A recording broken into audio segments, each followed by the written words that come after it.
right, hi guys. Welcome to our first geometry lesson via YouTube. So we will be doing lesson 8-6 today. If you guys saw me before break, you probably got a copy of these notes. If not, I will post them online so you can print them if you'd like, but you don't have to. So you can just you could look at them online and kind of copy them down in your notebook and then like fill them in as you go, or write them and pause and kind of keep figuring things out here. I'll try to zoom in a little bit just so that you can see this a little bit better. So just going through notes here, just so that you guys know, I typically might have to do 2 videos. I try to keep the videos closer to 10 minutes just because of uploading time.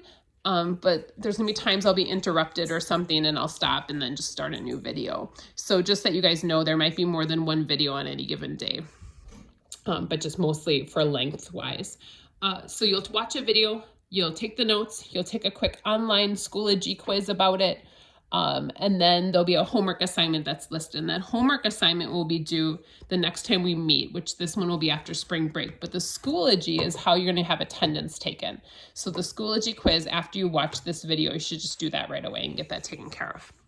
So we'll go through notes here. So we have to first figure out what type of shapes these are. And so that's kind of what we're working on here. Next class, we'll actually be doing like a flow chart of like all these different shapes. And so we'll kind of write everything in one spot. So hopefully you guys have notes, but I'll kind of go through things obviously with you guys. So this shape, hopefully you realize, is an isosceles trapezoid. It has 1 set of parallel lines and 1 set of equal sides. So this would be an isosceles trapezoid.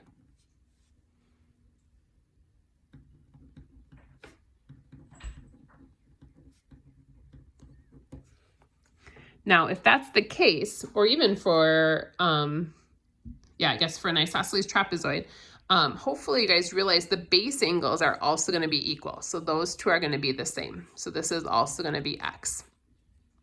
But in any trapezoid, since these lines are parallel, these are called consecutive interior angles. So those 2 angles, so remember our parallel lines crossed by a transversal, these 2 should add to 180.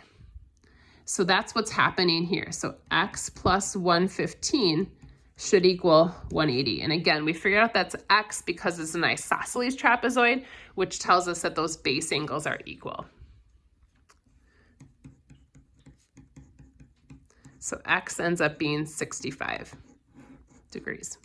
Now, some of you guys might have tried a different way with this. You could have realized that this is also 115. And then these 3 angles should add to 360 degrees. That also works if that's what you tried, and that's fine. Remember, a lot of times long as you're getting to the right answer, we just want to get you guys there. So now, hopefully you guys realize this shape would be a kite. It's a kite because it doesn't have opposite sides equal. It has consecutive sides are equal. So this is 30. They have this marked as a right angle, so that's 90. And in a kite, the opposite angles are going to be equal. That's also going to be x. Now, I know when we did this in class, a lot of you guys were trying to split this in half to make this a triangle. We just know that a kite, since it has 4 sides, it's going to equal 360 degrees. So don't overthink this. It's 4-sided shape. So I'm just going to say that 90 plus x plus 30 plus x should equal 360. So this, I'm not going to try and split this up at all. It's going to be more confusing that way. So I combine like terms and move the 120 over. I'm going to subtract it, so I get 240. Then I'm going to divide by 2 and find out x has to be 120. And that will be each of these angles. And that makes sense because they look obtuse. So that makes sense there for that problem. And then this last one, hopefully you guys realize this would be a rhombus because it has 4 equal sides. So this is a rhombus here. Now in a rhombus, again, you might have to look up some of your notes for some of these. You might not remember everything. In a rhombus, we're trying to find this value of x. Now a rhombus, the diagonals bisect these angles. So this is also 20. And we also know that the opposite angles are equal. Well, actually, we probably don't need to do that. So sorry, these are both 20. These are both x then. And I know that the diagonals of a rhombus are also 90 degrees. So if I know that's the case, I have this little right triangle here. So this is X, this is 20, so they should add to 360, or it's not 360, 180, sorry.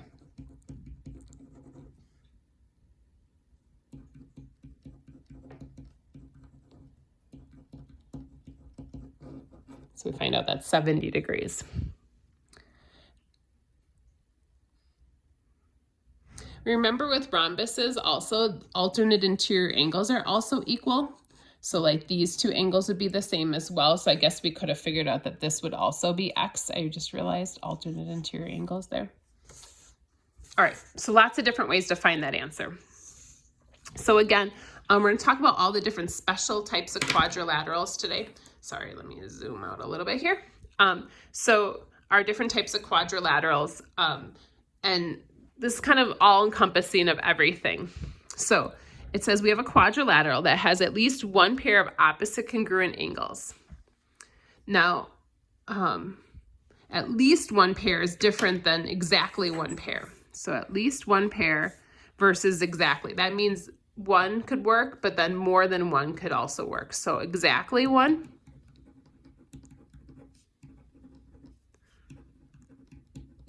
So the only one with exactly one pair would be a kite. However, at least says that it could also have more. So like opposite angles can be equal in almost a lot of the shapes. So in a parallelogram, opposite angles are equal.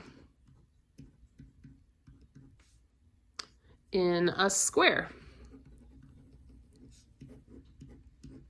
opposite angles are equal. They're all 90.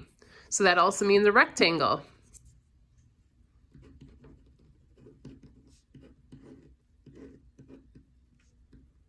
Opposite angles are equal because they're all 90. And then finally, a rhombus. Sorry, these should look equal, but opposite angles are also equal here. So the only thing is not trapezoid and just a regular quadrilateral, I think. So almost everything has at least one pair of opposite congruent angles. All right.